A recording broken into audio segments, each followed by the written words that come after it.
to come, and we were kind of asking how would we respond to that, and bar that one kind of blemish against Liverpool, we've responded really well, and we're scoring lots of goals every time we take to the field, and it's really encouraging. You can see Betsy's style is really heavily implemented upon the team. There's a consistent system that's implemented, which I think has really given the team that stability.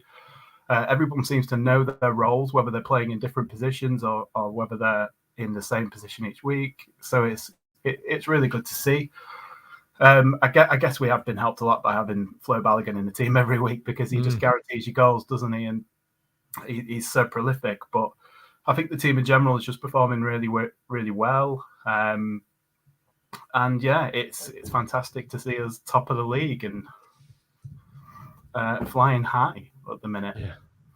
There's been some really standout performers, which I'm sure we'll talk about, and there's been some exciting games that we've all gotten to see as well on Twitch and on YouTube and things like that. So that's been a massive bonus. I think it's going to be an interesting kind of month going into November now, and if Arsenal can kind of keep the momentum up, because there was a big loss during this month. We lost 3-0 to Liverpool, and that came off the back of drawing against Bournemouth as well.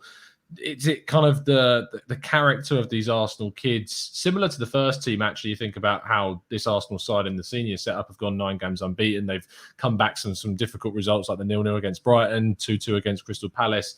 But in this sense, they've come back really well with a big win against Everton and another big high-scoring game against Leeds too. Yeah, absolutely.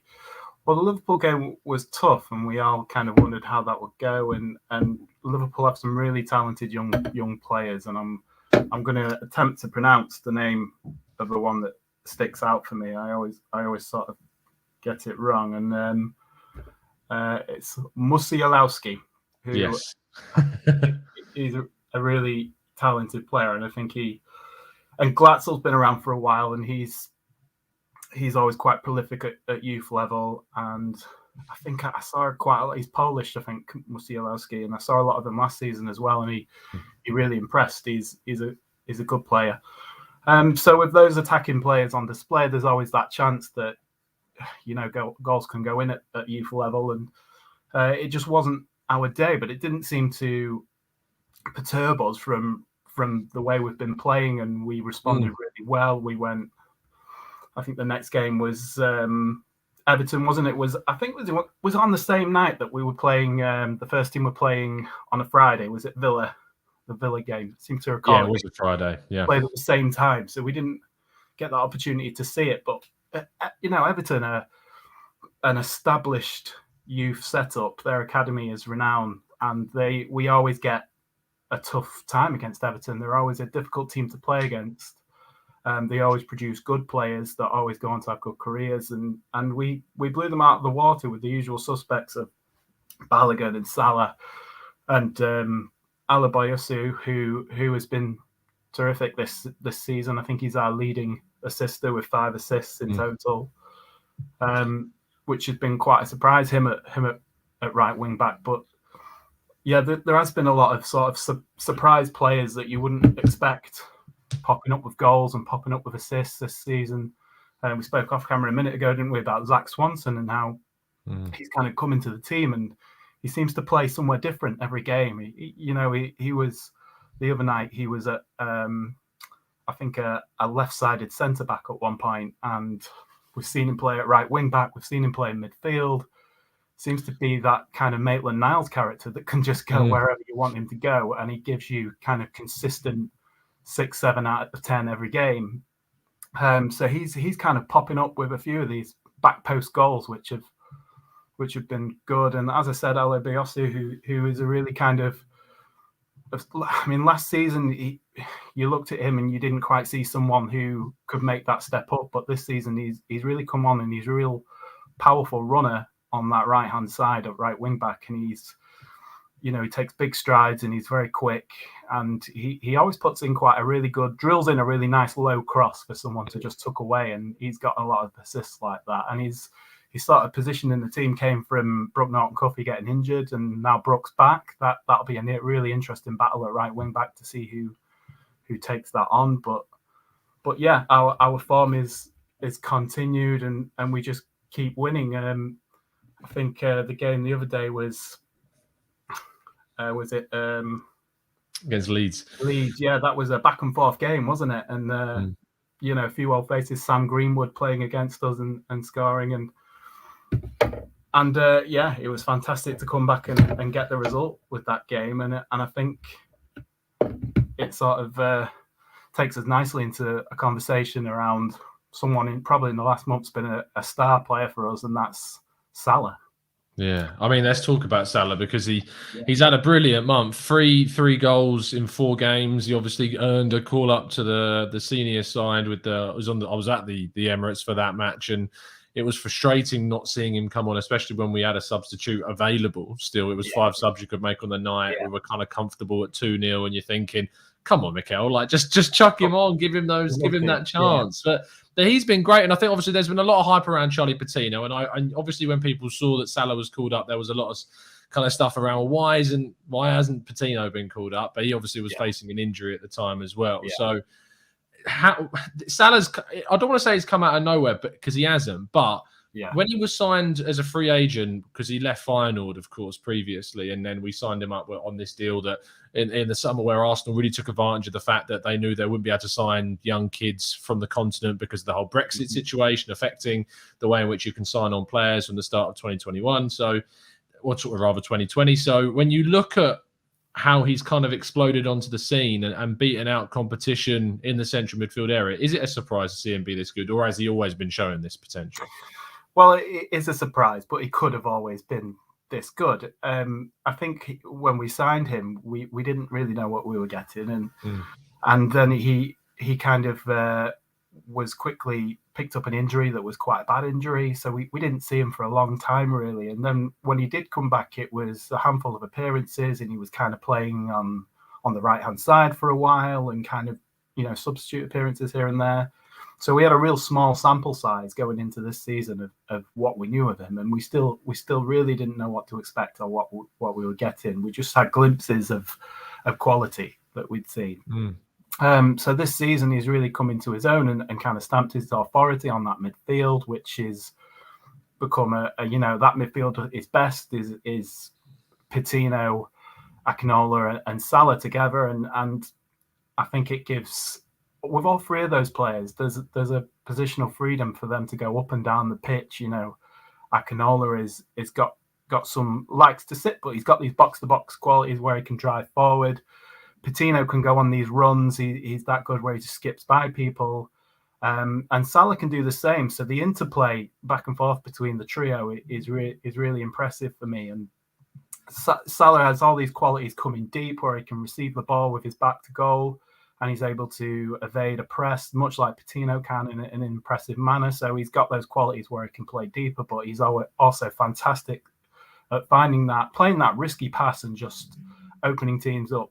He's really impressed me. His quality on the ball and the way he moves is really impressive. But I think, everyone can admit what catches the eye is his shooting from distance, which is exceptional. And he has a highlight reel now of fantastic finishes. And it's really exciting to watch. So he's someone who seems to be able to play deeper, play further forward, play as a 6, an 8, a 10. He has that ability to go and impact the game wherever he is. So he's a really exciting player, and it was really not a surprise to see that recognised by Mikel Arteta with him joining the squad for that game. And I think just that experience of being on the bench around those senior players, being in the dressing room, and kind of having that match day first team experience will be massive. It's such a massive difference. You can't replicate that anywhere. You can't replicate that in an under 23 game or anywhere else. So it is, and people kind of understandably wanted him to play and wanted him to come on, and I totally understand that. But the experience he got from that would have been valuable to him, and kind of an acknowledgement that if you carry on working hard like this, it'll be recognised and you'll be rewarded. So I think it was the experience he got, but also what it was saying to him was really important. Charlie Patino's obviously had quite a subdued October. He has now suffered with this ankle injury, which meant he missed both Leeds matches, both the game in the League Cup and then the game against Leeds under 23s sides. He only played 34 minutes against Liverpool in that match, and he only played half of the game away at the end of September against Manchester City. Do you think that him being out of the sides for however long this will be, and obviously we've got a game this weekend, but do you think that's going to be a big loss, or do you think the way that Salah's kind of stepped up, it's going to fill that void that Patino not being there? I think having Salah in the side is always a plus, especially when Patino's not there, because he can step into being that creative force and having that sort of extra gear to make things work. The thing about players like Patino and Salah is they take much less touches on the ball than everybody else, and they see the pass quicker. Their speed of thought, they see everything quicker than everyone else does. So, and I think a great example of this was last night in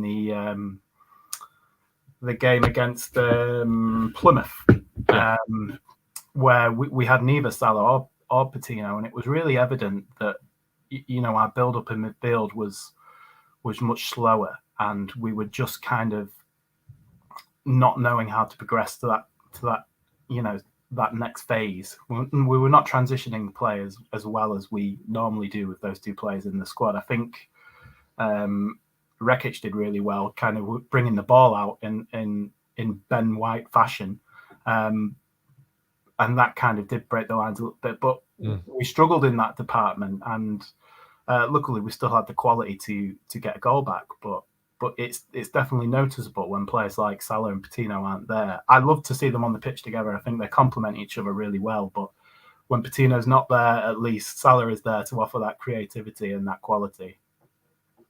Do you think the result, I mean, last night obviously it was a 1-1 draw against Plymouth, which they're going up against senior people. It's going to be it's a challenging situation for these youngsters.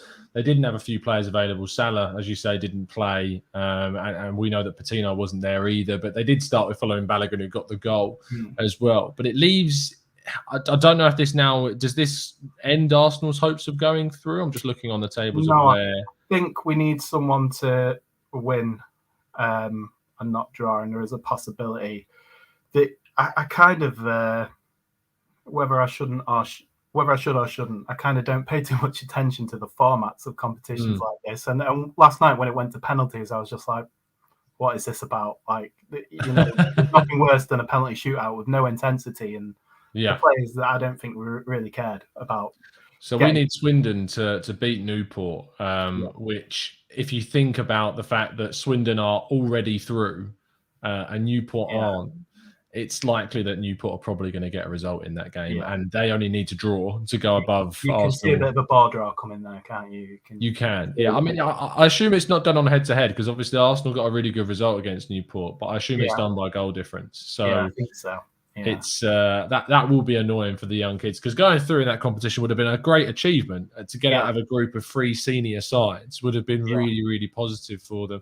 But we'll find out next week when the final fixtures take place. That's for sure. I think that competition on the whole has been really positive. I think, I'm not a fan of the format, but I think it gives our under-21 team opportunities to play against men. And I know, the teams tend to field kind of their younger sides. I know Plymouth have a lot of younger players in there, but there's still a lot of senior players in there. So it's something different for them that they won't get at youth level.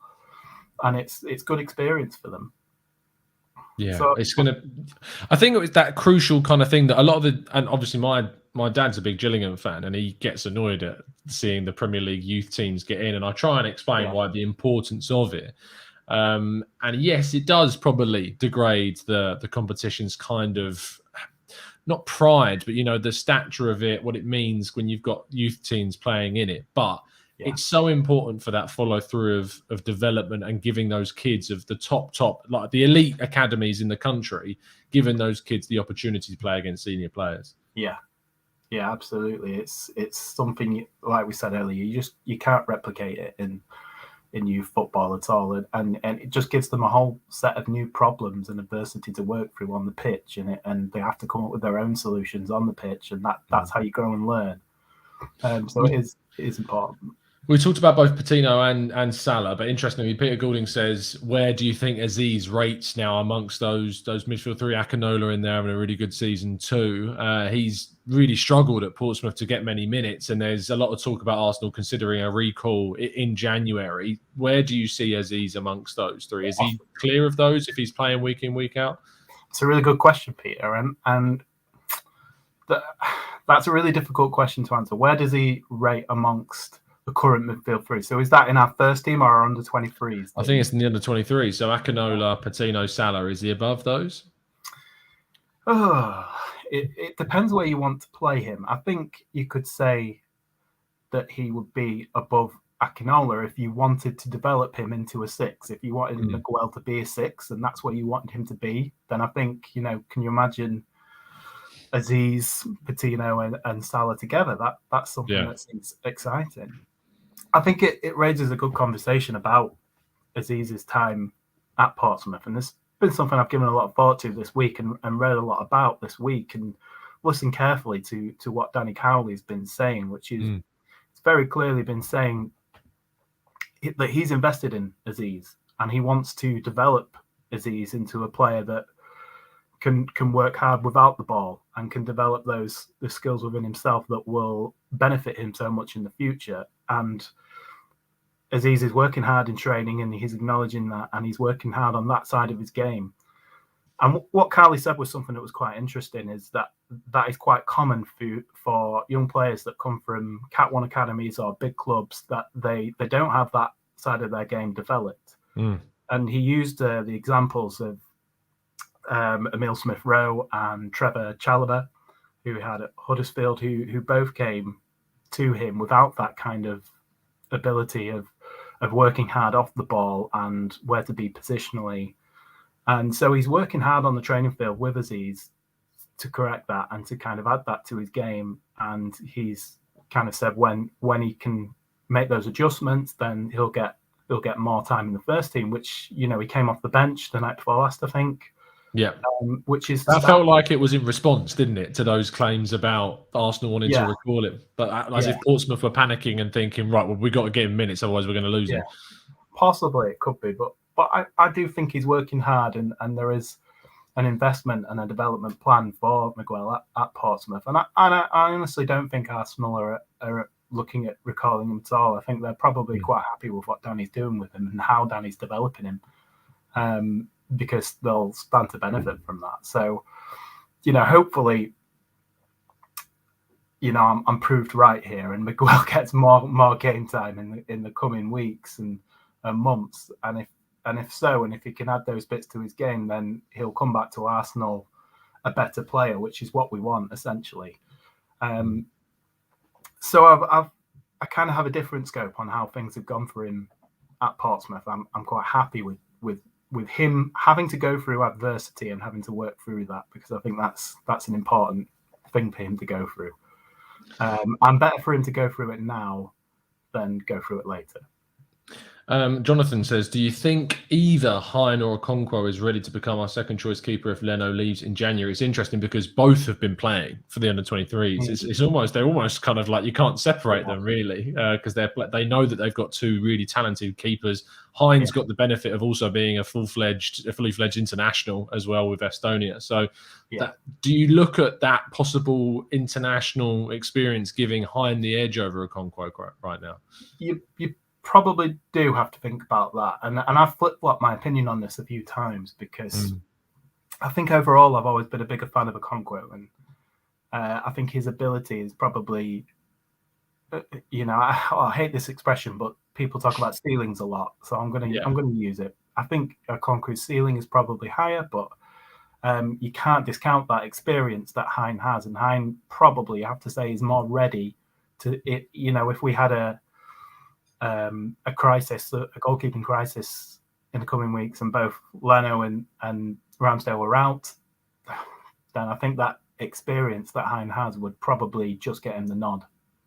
Because Last, experience is everything for a goalkeeper, isn't it? And yeah, like important. the last time kind of we looked at from most fans' perspective was in pre-season. Most fans aren't watching the under-23s games if we're being 100% honest. It's hard to see them live anyway. You'd have to go to them to see them live, but thankfully Arsenal are uploading quite a few of the highlights to the games this season, which is great. But when we saw Okonkwo in pre-season, that was a really difficult period for him. He made quite a few mistakes. Heim was looking a lot better than him. And so that leads that opinion from the fan base the last time they really saw them play. So I'm not surprised to see people start talking about Karl Hein a lot more. And they're watching him, of course, if they do see him in the highlights for Estonia too. They had a really good game against Wales and kept them out recently. So. Yeah, and those saves against Gareth Bale really stick in everyone's memory, don't they?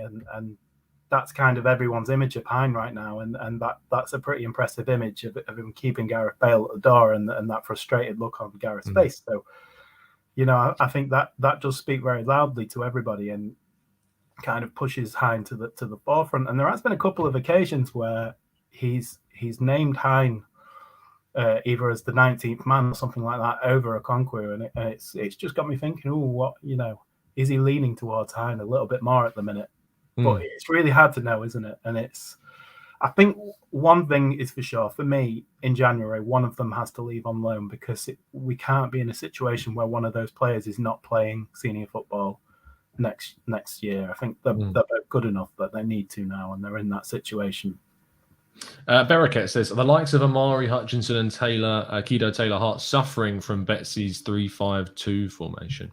Yeah, a little bit, to be fair, but that's football, isn't it? That's football, and you have to adjust to what your manager wants, and you have to find a way of adjusting to what the system is, and they need to do that, and I think they're working to do that. And I think, I'm not sure, Kido, for me, it looks like he's struggling with that a little bit. He doesn't know where to be, and he doesn't know how to kind of impose himself. And I think he cut a little bit of a frustrated figure last night. I think there was a lot of times when he received the ball and he slowed the game down. And I think I could see Betsy on the sideline at one point wasn't happy with that. And he reminded me a lot of Alexis Sanchez. He used to get the ball and just stop. Yeah. And that's exactly what Kido was doing last night. Do you think this is, because it's obviously the 3-5-2 system that Betsy's using? A lot of clubs like their youth teams to play the exact same kind of system. I know that Arteta's not been really married to a set system. He's gone from he's used a back three this season. He has used the three at the back. He's used the 4-2-3-1. He's kind of using this loose 4-4-2 with Lacazette dropping in behind Aubameyang, so it looks like a 4-2-3-1 at times. But do you think the way in which Betsy's kind of very much not stubbornly in the sense that it's bad, it's very successful, we're top of the league, but there is this kind of downside to it that the players are being developed in a system that's not used by the first team? Yeah, I think there are elements to that system and the systems Mikel play that mirror each other, which allow kind of in certain midfield roles, allow them to be replicated. So I don't think it's sort of drastically different in that sense, but it is different. There are, we don't play with wing backs, but we do play with full backs that go very high up. So there are some kind of consistencies there, but it is odd to see that. It is odd to see the under-23s play a system that is not being played at all by the first team.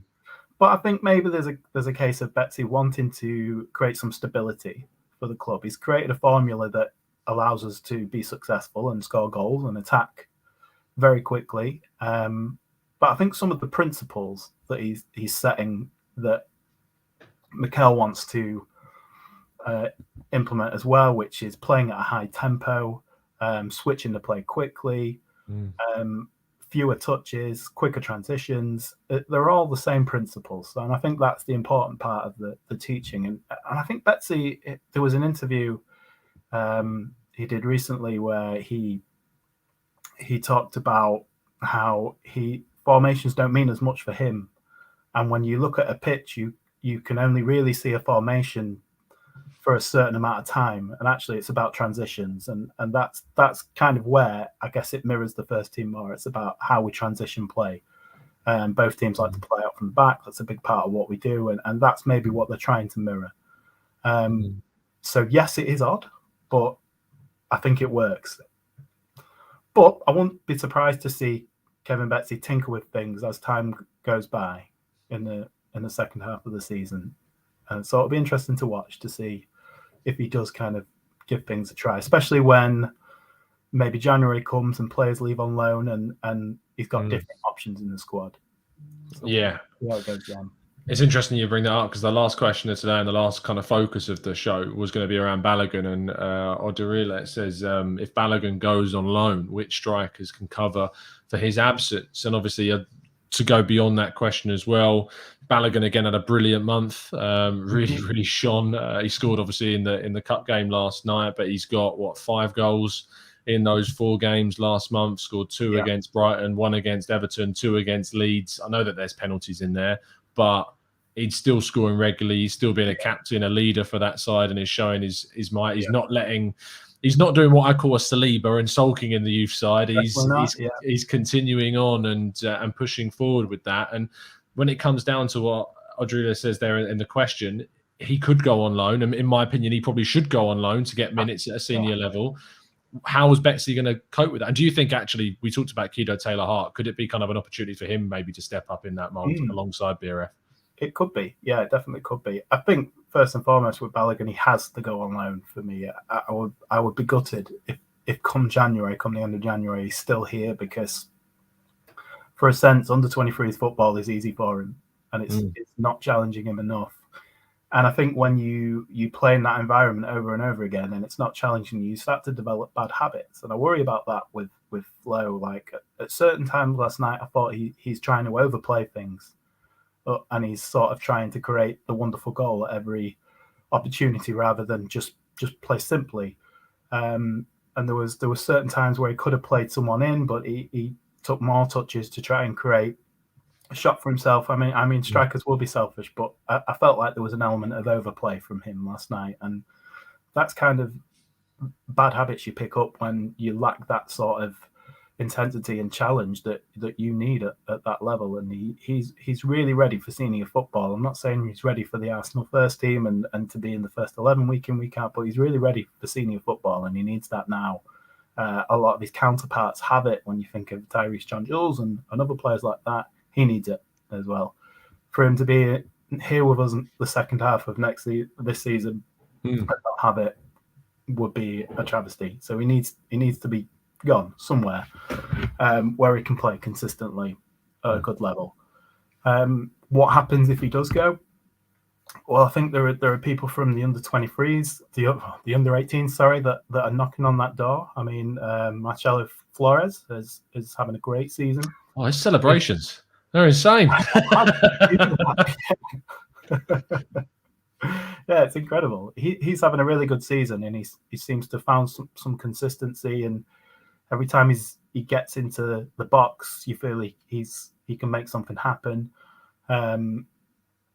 And he's impressed with his goal and assists this season, and I think he's knocking on that door. And he's a player that he's quite flexible. He can go wide. He can play as a 10. So I think he could fit well into Betsy's 3-5-2 if needed, if called upon. Kane Edwards is another one who's doing really well and scoring goals and looks stronger than he was last season. And he's a really quick player who likes to play off the shoulder. So, whether he could be a deputy coming off the bench for BRF, maybe.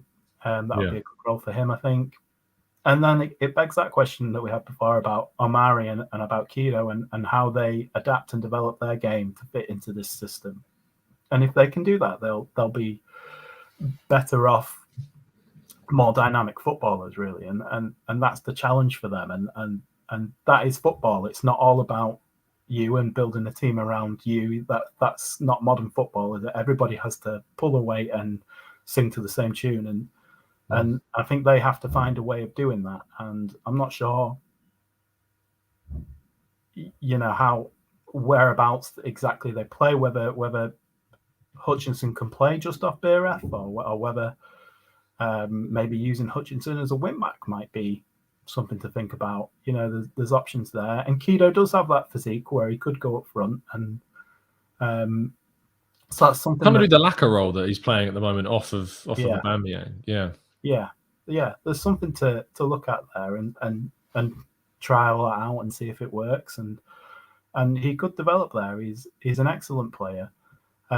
He just needs to find his place in the team at the minute, and hopefully they will. And I don't think either of those will go out on loan in January. I think they'll be the ones we'll look at in the second half of the season to start contributing with goals and assists, and once Balogun kind of goes.